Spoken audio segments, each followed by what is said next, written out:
अस्सलाम वालेकुम नाज़रीन, मैं हूँ फातिमा मेहर। चलते हैं आज की अहम खबरों की तरफ। मुल्तान से JN न्यूज़ के ब्यूरो चीफ जावेद हाशमी की खबर शाम करते हैं।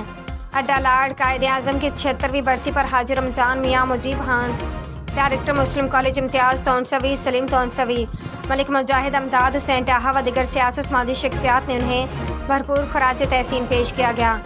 तफसीलात के मुताबिक कायद-ए-आज़म मोहम्मद अली जिन्नाह की 76वीं बरसी के मौका पर कौम ने उनके अजीम क़यादत, असूल पसंदी और बेलौस कुर्बानियों को भी खराज तहसीन पेश किया।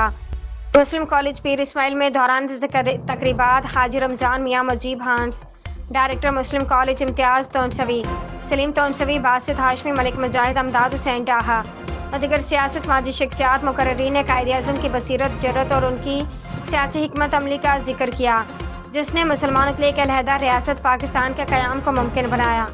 इस मौके पर मुकर्ररीन का कहना था कि कायद-ए-आज़म की क़यादत में पाकिस्तान का क़याम एक अजीम कारनामा था, जिसने बरसगीर के मुसलमानों के हकूक़ का तहफ़्फ़ुज़ किया।